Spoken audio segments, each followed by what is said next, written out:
Ferdinand Lundberg opens The Rich and the Super Rich with an unsettling truth.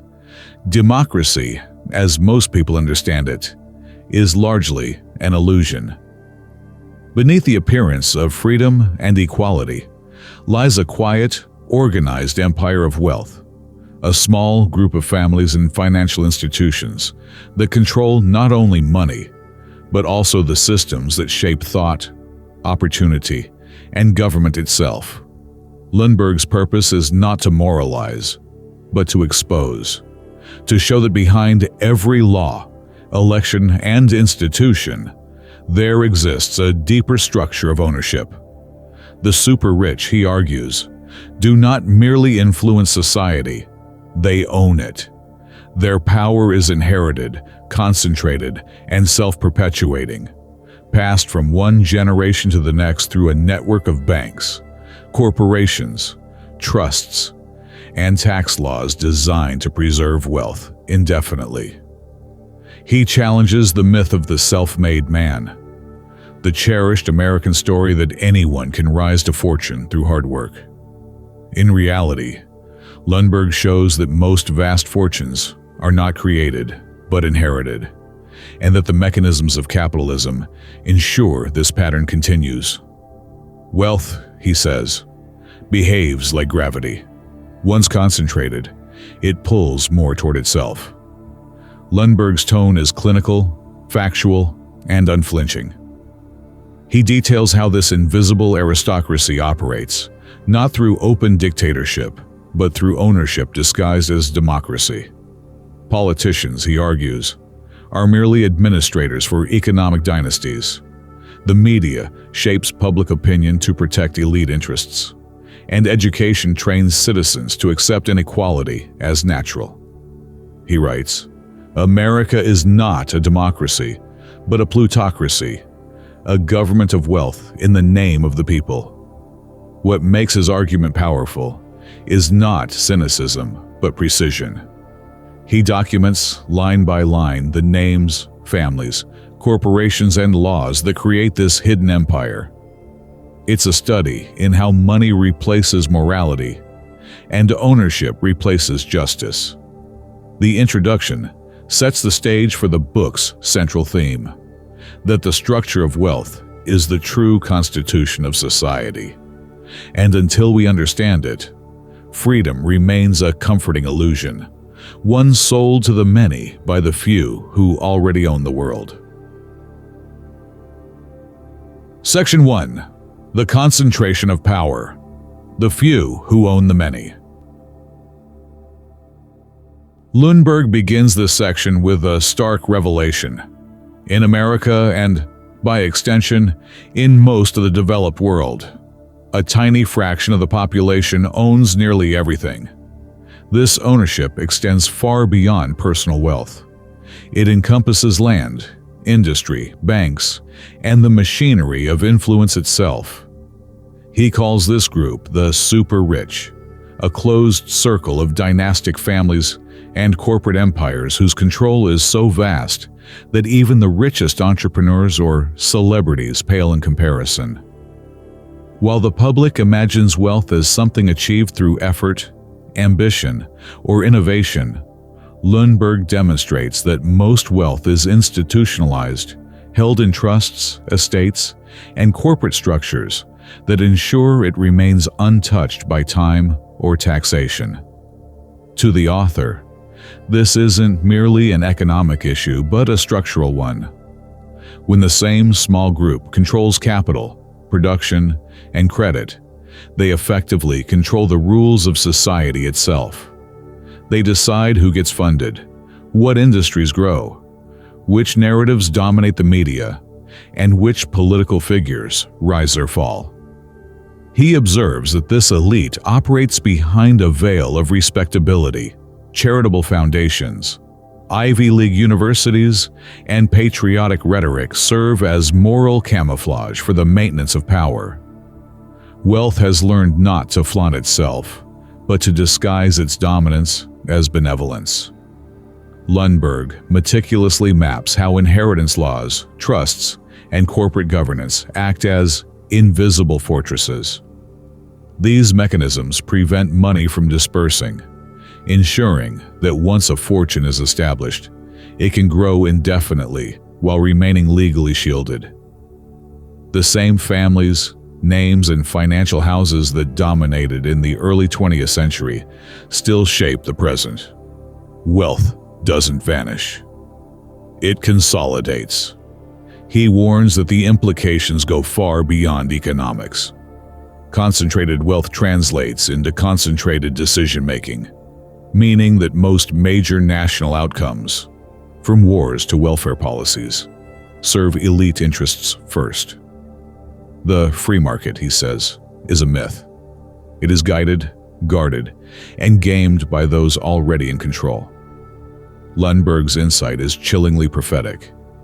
He suggests that unless wealth concentration is confronted, democracy will remain a surface phenomenon, a ritual of voting that changes the actors, but never the script.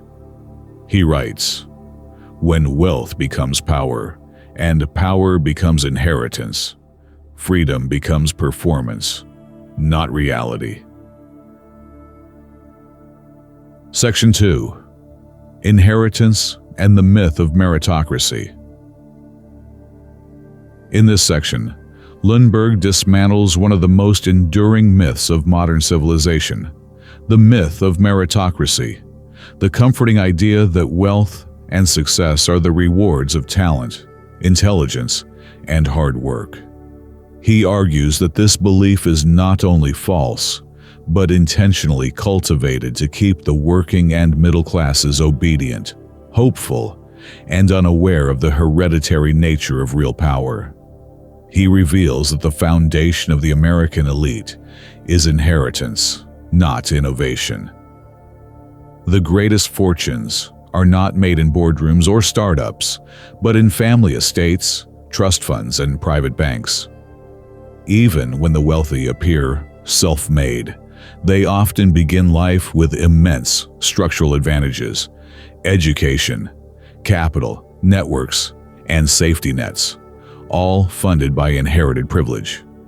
Lundberg backs this with detailed research. The majority of major American fortunes, from the Rockefellers to the DuPonts, are multi-generational, carefully preserved through legal and financial engineering. The estate tax system, supposedly designed to prevent dynasties, is riddled with loopholes written by the very people it was meant to regulate. Lawyers, accountants, and legislators form a silent alliance to keep the cycle intact. He writes, "The idea that wealth circulates freely through talent and ambition is a myth as old as monarchy, only the language has changed." What makes this system particularly insidious, Lundberg notes, is that it hides behind the appearance of fairness. The child of privilege may attend elite schools, inherit valuable assets, and enter exclusive circles, yet is still praised for hard work and intelligence. Meanwhile, millions struggle without access to capital or opportunity, blaming themselves for not achieving the impossible. Lundberg calls this psychological control, a form of social hypnosis where the poor and middle class internalize the illusion of equal opportunity. It's not just economic inequality, it's ideological domination.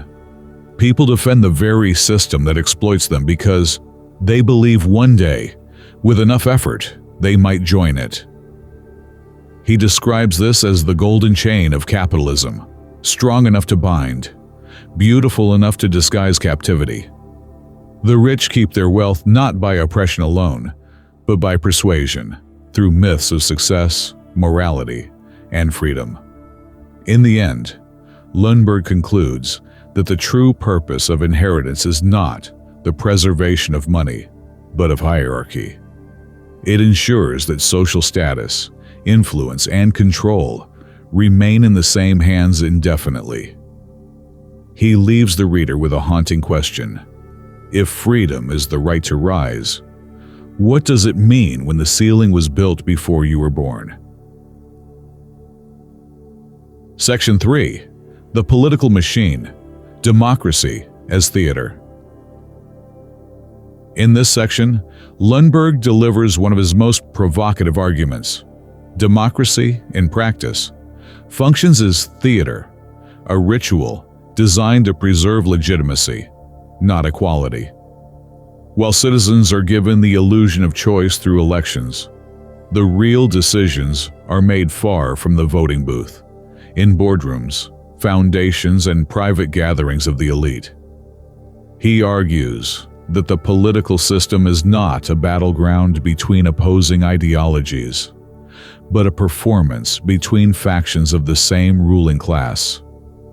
The two major political parties, though outwardly different in tone and policy, are financed by the same donors, influenced by the same corporations, and loyal to the same economic interests. Their debates are genuine only in style. In substance, they both serve the continuation of the existing hierarchy. Lundberg writes, "Elections change the names of the actors, not the authors of the script." He explores how campaign financing, lobbying, and the revolving door between government and business ensure that political power never truly shifts hands. Politicians, regardless of rhetoric, are bound by the interests of those who fund them. The wealthy don't need to suppress democracy. They simply manage it, shaping laws, narratives, and candidates to guarantee stability for their class. To the public, this arrangement is sold as freedom. The right to vote becomes the proof of self-governance, even though the choices presented have been pre-approved by the financial establishment. The result is what Lundberg calls consensual control. The people participate in their own subordination, believing their voice matters, while their real power is neutralized. He draws a chilling comparison to monarchies of the past, where kings ruled by divine right. Today's elite rule by economic right, a secular version of the same absolute power, now hidden under layers of bureaucracy and public relations. Even the most progressive reforms, Lundberg notes, are permitted only when they serve elite stability. The wealthy allow limited redistribution, social programs, or symbolic victories as safety valves to prevent rebellion, not to create equality. Lundberg's conclusion is stark but precise. Political democracy without economic democracy is an illusion. As long as wealth dictates who runs for office, who owns the media, and who writes the laws, the system will continue to function as a stage play, carefully choreographed to look like revolution, while ensuring nothing truly changes. He closes the section with a line that feels timeless. "Freedom without power is theater. Power without accountability is monarchy. The modern world has found a way to make both look the same." Section 4. The machinery of control, corporations, media, and money. In this section, Lundberg exposes the mechanisms through which the super-rich maintain dominance, not only through ownership of capital, but through control of ideas. He argues that modern power operates less through direct oppression and more through invisible influence. A web of corporations, banks, media conglomerates, and cultural institutions that quietly define what people see, think, and desire. He calls this network the machinery of control, and he describes it as a seamless system where money, media, and politics merge into a single organism. Corporations are its limbs, the banking system its bloodstream, and mass communication its nervous system. Each part reinforces the others, creating an ecosystem in which public opinion and private profit become indistinguishable. 1. Corporations as instruments of continuity. Lundberg shows that corporations are not dynamic engines of competition, as textbooks suggest, but preservation machines built to protect inherited capital. Their boards are populated by the same interlocking elite families, ensuring decisions align with class interests rather than public good. When a corporation grows too large to fail, the government itself becomes its insurance policy, completing the cycle of dependence. 2. The media as a tool of narrative control. The press, he argues, is the modern pulpit. While it appears free, it is funded and owned by those with the deepest stakes in maintaining the status quo. Newspapers, radio, and later television and film serve to shape reality, not by outright censorship, but by framing, deciding which issues matter, which don't, and which questions never get asked. The function of the media, Lundberg writes, is not to tell people what to think, but to decide what they think about. This subtle control ensures that inequality is discussed only in acceptable ways, as individual failure, market fluctuation, or political debate, never as a structural design. 3. Money as the ultimate language of power. At the heart of the machinery is money, abstract yet absolute. Through banks and investment firms, the elite transform wealth into influence that transcends nations. Lundberg explains how the global financial system acts as a shadow government, with private capital flows often outweighing the budgets of entire countries. In such a world, policy becomes subservient to finance. He notes that this form of control is self-reinforcing. The more wealth centralizes, the more resources are available to shape public perception, to create consent. And because this control is exercised through institutions rather than force, it feels voluntary. The people willingly consume their own indoctrination, mistaking influence for information. Lundberg's insight is hauntingly prophetic. Decades before globalization and the digital age, he describes a system where money manufactures truth, and where free thought becomes an illusion sustained by entertainment and advertising. He concludes this section with one of his most piercing observations. When power no longer needs to hide behind violence, it hides behind information. The ultimate victory of wealth is not in owning the world. It is in convincing the world that ownership no longer matters. Section 5.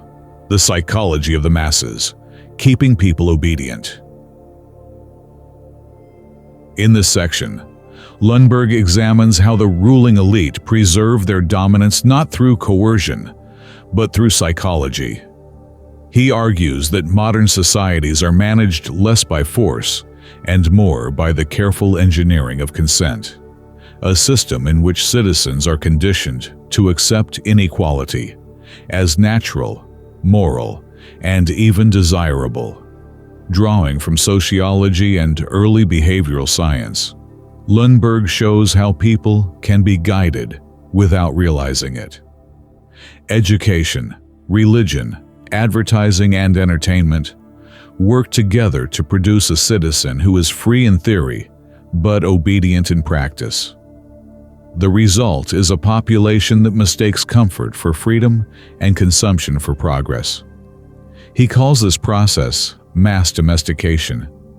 Just as animals are trained to obey rewards and avoid punishment, human beings are shaped by systems of praise, status, and fear. The average person, he explains, is so immersed in institutional control that rebellion feels irrational, even dangerous. The boundaries of acceptable thought are drawn long before rebellion ever begins. Lundberg identifies 3 psychological levers used by the elite. 1. Fear of instability. The masses are taught to fear chaos more than injustice. Economic or political upheaval is portrayed as worse than inequality. This fear keeps people loyal to the system that exploits them, believing that the devil you know is safer than the unknown. 2. Hope of advancement. The myth of upward mobility, the idea that anyone can become rich through hard work, serves as emotional anesthesia. It keeps people striving within the system rather than questioning it. Even when the odds are microscopic, the hope of reward sustains obedience. 3. Distraction through desire. The machinery of consumerism keeps attention fixed on entertainment, luxury, and trivial competition. Instead of demanding justice, people compete for status symbols that reinforce the very hierarchy they live under. Lundberg writes, "The genius of modern power is that it does not forbid rebellion, it exhausts it. It replaces revolution with distraction. Religion and morality also play a crucial role."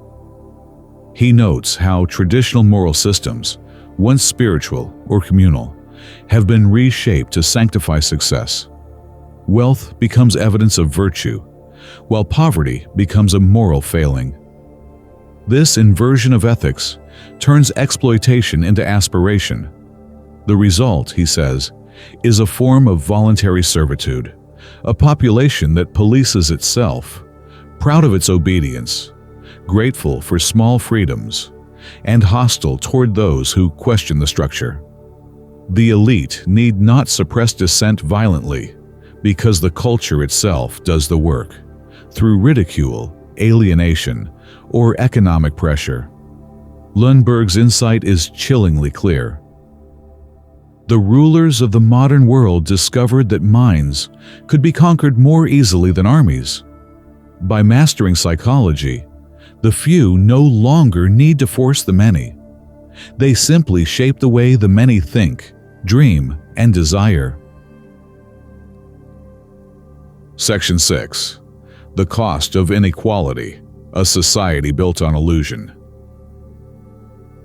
In this section, Lundberg moves from diagnosis to consequence, showing that the concentration of wealth is not just an economic imbalance, but a moral and civilizational one.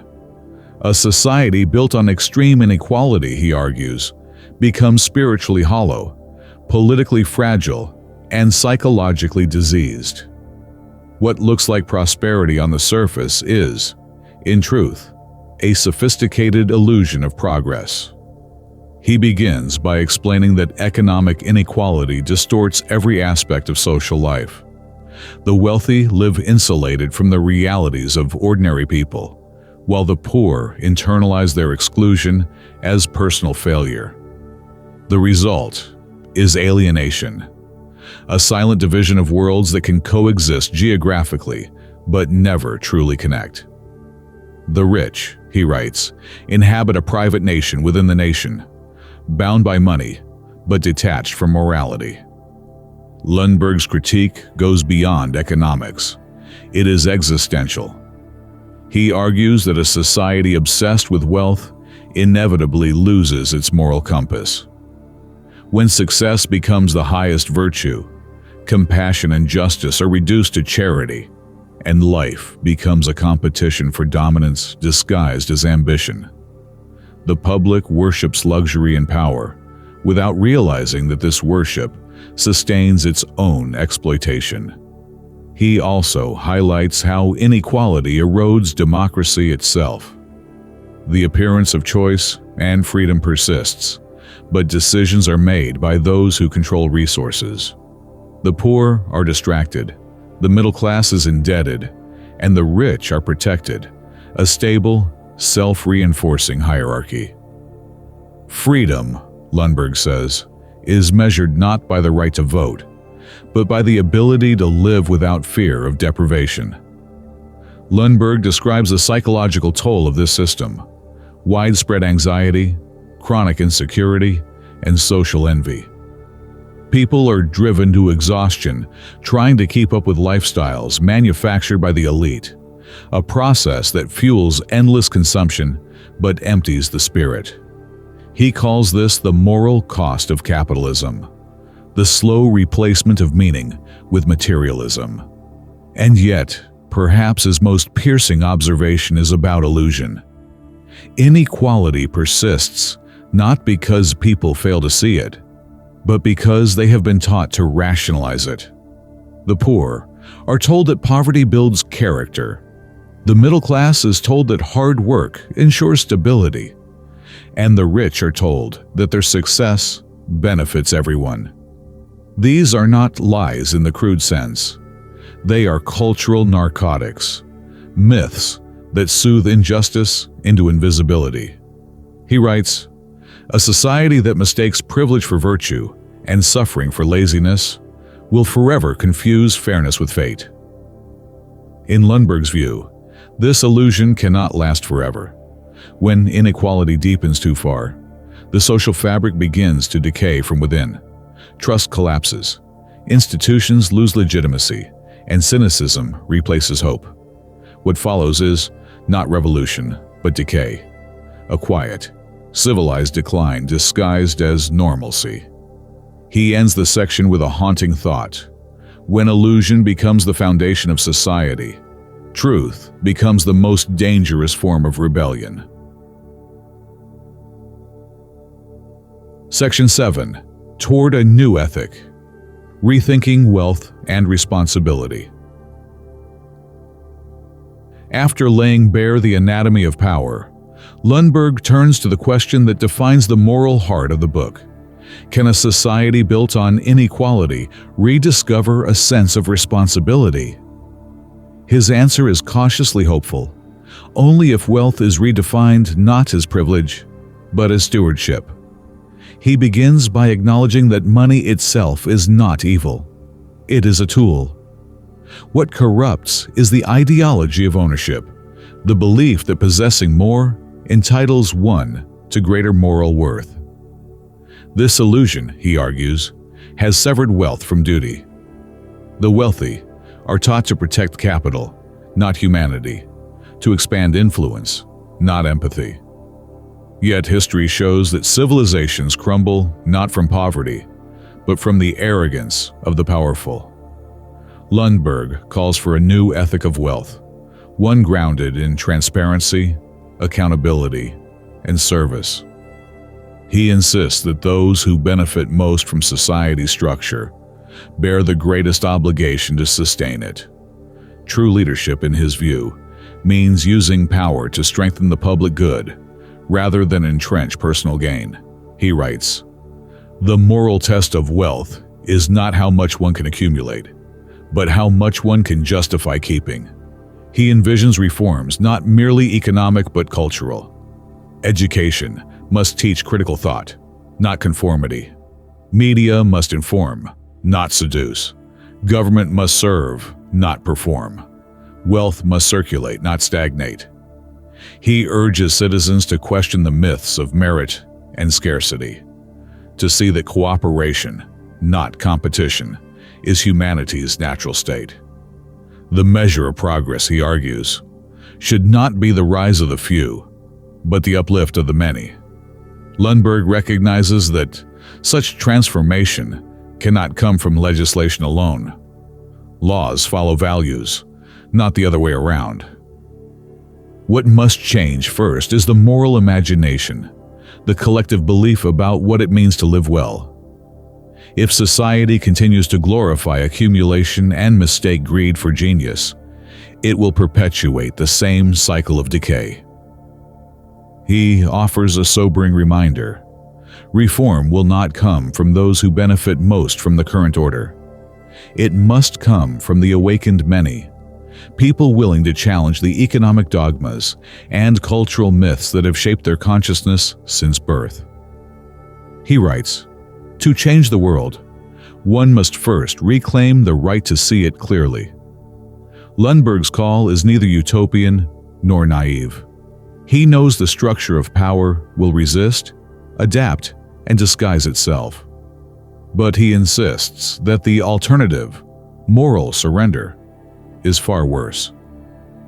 If wealth continues to be divorced from conscience, freedom itself will erode into spectacle. He ends with a line that sounds like both prophecy and invitation. A civilization endures not by the genius of its few, but by the decency of its many. Final reflection: the eternal cycle of power. In his conclusion, Lundberg steps back from statistics and exposes the deeper truth behind all his research. The story of wealth is the story of humanity itself, a cycle of power, illusion, and renewal. Every age, he argues, produces its own aristocracy, its own mythology of merit, and its own polite justifications for inequality. And every age forgets, until collapse or awakening forces remembrance, that power without conscience always turns inward and devours the civilization that sustains it. He reminds readers that this is not new. The dynasties of ancient Egypt, the patricians of Rome, the monarchies of Europe, all claim divine or moral legitimacy for their rule. Today's financial elite claim efficiency, innovation, or meritocracy as their divine right. The symbols have changed, but the hierarchy endures. Beneath the digital glow and democratic slogans, the same pattern repeats. A small circle of the secure ruling over the anxious many. Lundberg's brilliance lies in his refusal to romanticize rebellion or demonize wealth. He does not call for vengeance, but for awareness. To understand the mechanisms of power, he says, is the first act of liberation. To see the illusion clearly, to recognize how consent is manufactured, how morality is inverted, how comfort replaces courage, is to begin reclaiming the mind that power depends on to survive. He writes, "The great revolutions of history are not made with swords, but with sight. The moment people see clearly, authority trembles." Lundberg ends with a quiet warning and a quiet hope. The warning: when inequality deepens unchecked, when truth becomes spectacle and wealth becomes untouchable, societies do not explode. They decay. They grow numb, distracted, and spiritually hollow until they collapse under their own indifference. The hope: that humanity's capacity for conscience and clarity can still interrupt that cycle. He envisions a future in which wealth serves knowledge, knowledge serves empathy, and power serves life, not the other way around. For this to happen, he says, ordinary people must rediscover what the powerful have always feared: their collective strength to question. The book closes not as a condemnation, but as a mirror. It reflects back to the reader a choice: to live unconsciously within the dream of the few, or to awaken into the responsibility of the many. Lundberg's final words feel timeless, almost prophetic. The rich and the super-rich may own the world, but only the awakening of the ordinary can save it. Download the summary in high-quality MP3 format at MindShelf.net. For more timeless book summaries on spiritual growth, psychology, self-improvement, and the art of living wisely, subscribe to MindShelf on YouTube and keep expanding your inner library of wisdom. Grow in awareness. Live in balance. This is MindShelf.